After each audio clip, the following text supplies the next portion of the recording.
도내 북부권에 많은 비가 내리며 피해가 속출했습니다. 길어진 장마에 농작물 피해도 확산하고 있습니다. 긴급 방제비가 투입됐습니다.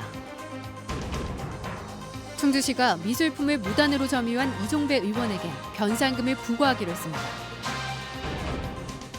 영동 노근리 사건 70주년을 맞아 정부 주도의 첫 위령의식이 거행됐습니다. 여러분 안녕하십니까? 계속해서 충북 지역 뉴스입니다. 충북 남부권에 많은 비가 내린다는 일기예보가 있었는데 정작 비는 북부권에 집중됐습니다. 갑작스러운 호우경보에 북부권에는 길 가던 차가 물에 잠기는 등 피해가 잇따랐습니다. 이지영 기자입니다.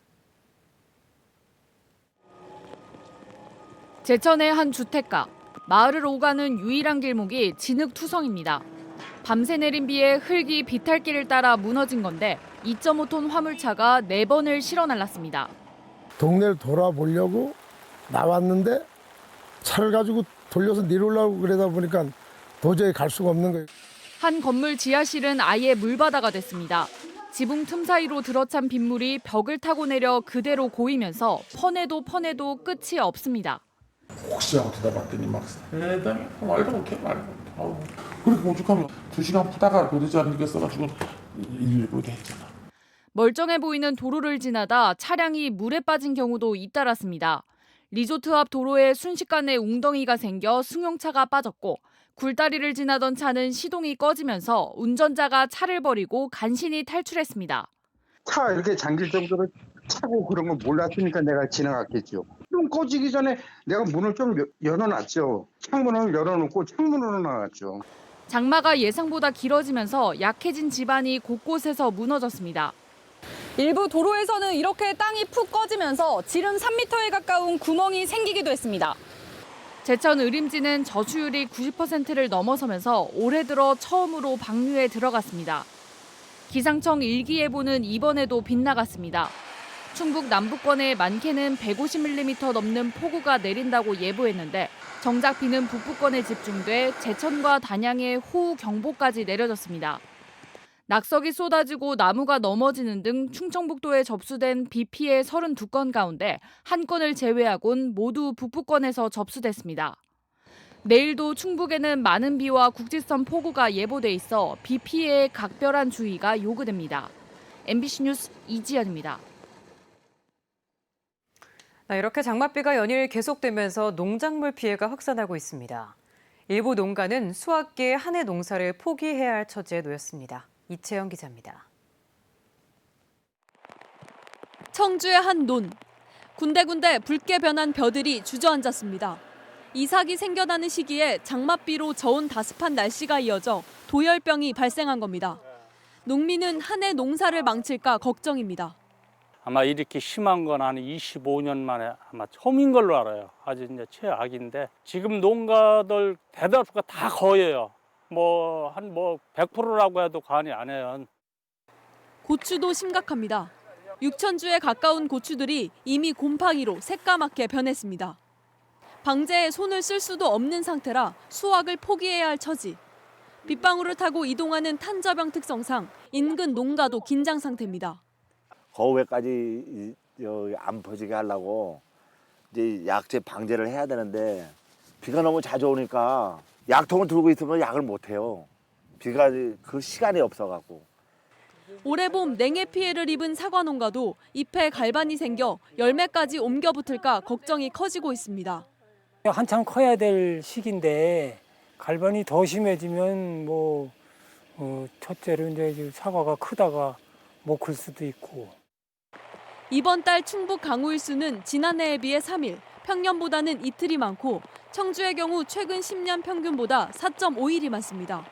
1993년도에 도열병이 많이 발생된 해와 평균 기온과 강우 일수가 유사하게 되고 있습니다. 한참 번지고 있을 시기이고요.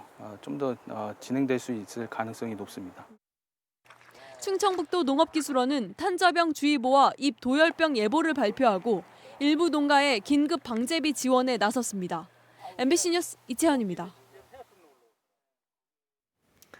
경북 상주가 문장대 온천을 다시 추진하는 것과 관련해 충청북도와 괴산군이 대구지방환경청에 반대 의견서를 제출했습니다.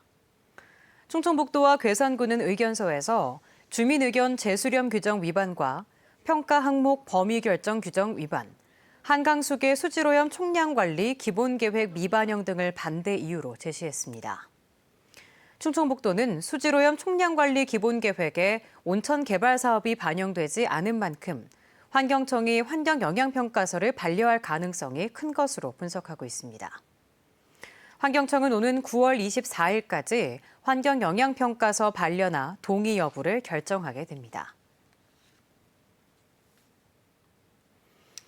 충주시가 미술품을 무단으로 점유한 이종배 의원에게 변상금을 부과하기로 했습니다.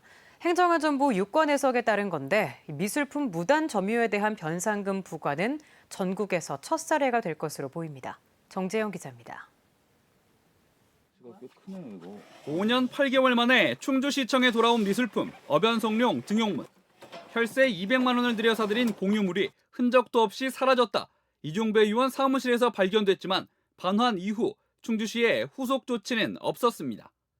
MBC 보도 이후 부랴부랴 행정안전부에 부과 대상인지 질의한 충주시. 행안부는 공유재산법 규정 그대로 물품 무단 점유에 대해서도 변상금을 부과해야 한다는 유권 해석을 내렸습니다. 미술품도 예외가 아니라는 겁니다. 자치단체 소유 물품을 무단으로 점유하거나 사용을 한 자에게 변상금을 징수하도록 규정하고 있고 하위법령인 시행령에서 그 재산 범위에 물품을 포함하고 있기 때문에 변상금 부과 대상으로 판단한 사항입니다.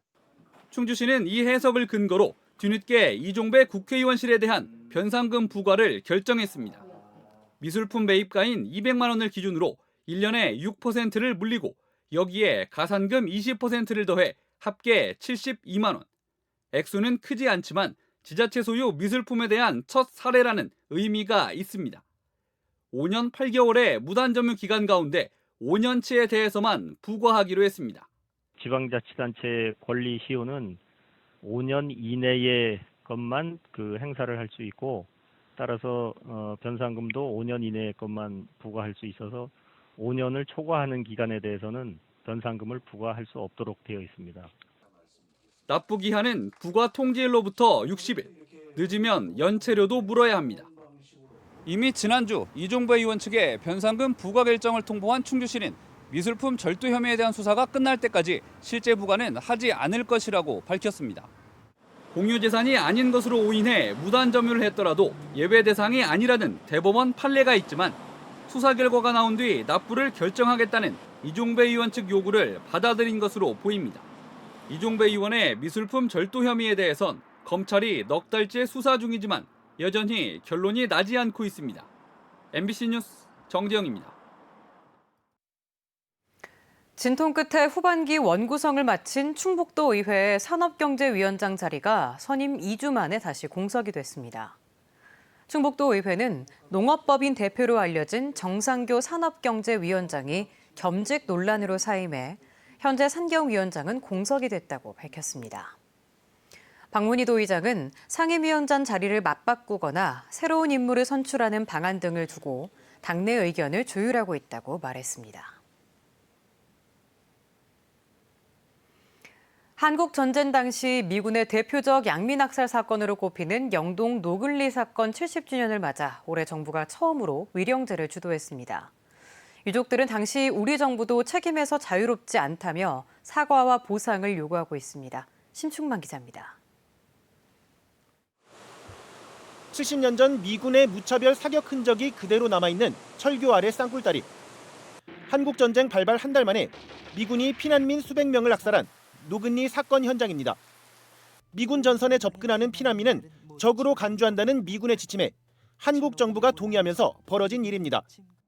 정부가 공식 인정한 희생자만 사망 150명을 비롯해 모두 222명. 문민정부 출범까지 40년 넘게 숨죽였던 유족들에 의해 반세기 만에 알려졌습니다. 이 얘기만 하면 사상적으로 의심을 받았습니다. 또 60년대, 70년대 이 얘기하다가 내가 이제는 마음 놓고 말을 하는데 경찰서에 3번이나 불려갔던 적이 있어요. 70년이 지난 노근리 현장에서 우리 정부가 희생자들 앞에 머리를 숙였습니다. 합동 위령 의식이 시작된 지 22년 만에 장관급 이상이 참석한 건 이번이 처음입니다. 유족회 중심의 위령제를 정부가 처음 주도해 대통령의 조화와 총리의 영상 메시지를 전달하며 위로의 뜻을 전했습니다. 진심으로 위로의 말씀을 드리며 다시 한번 희생자분들의 영전에 깊은 애도의 뜻을 전합니다. 당시 한국 정부도 책임에서 자유롭지 않다며 사과와 보상을 요구해온 유족회는 정부의 달라진 태도에 기대감을 드러냈습니다. 국무총리도 여기 유족들한테 위로의 말씀을 하셨는데 앞으로도 진일보한 사과 그리고 이어서 배상의 문제가 정부에서 더 관심을 가질 거라 생각하고요.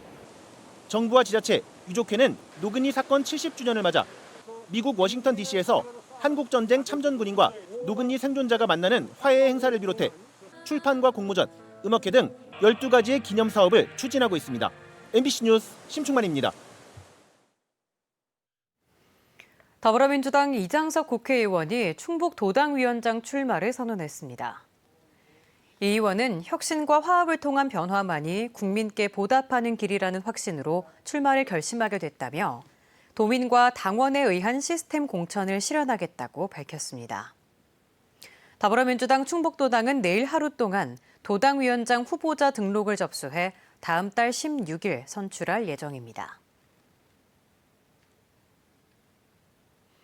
충청북도 의회가 코로나19 장기화로 침체된 경제위기 극복을 위해 의원 출장비 등 관련 예산을 전액 반납합니다. 충북도 의회는 최근 의장단과 상임위원장단 회의를 열고 올해 의원 공무 국외 출장비와 국제교류 경비 등 예산 2억여 원을 모두 반납하기로 결정했습니다. 충북도 의회가 반납한 예산은 오는 9월 추경 예산에 반영해 지역경제 활성화와 취약계층 지원 등에 사용될 예정입니다. 2022 괴산 세계 유기농 산업 엑스포의 국제 행사 승인이 보류됐습니다.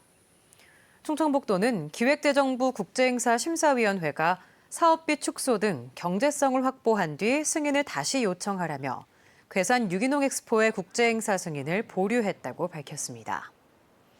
이에 따라 사업계획서를 보완해 오는 10월까지 다시 제출하기로 했습니다. 이번에 충청북도는 지난 2015년 행사 때보다 사업비를 35억 원 늘려 기재부에 승인을 요청했습니다. 도로 건설 등으로 단절된 백두대간 정맥 생태축을 연결하기 위한 괴산 질맞의 생태축 복원 작업이 추진됩니다.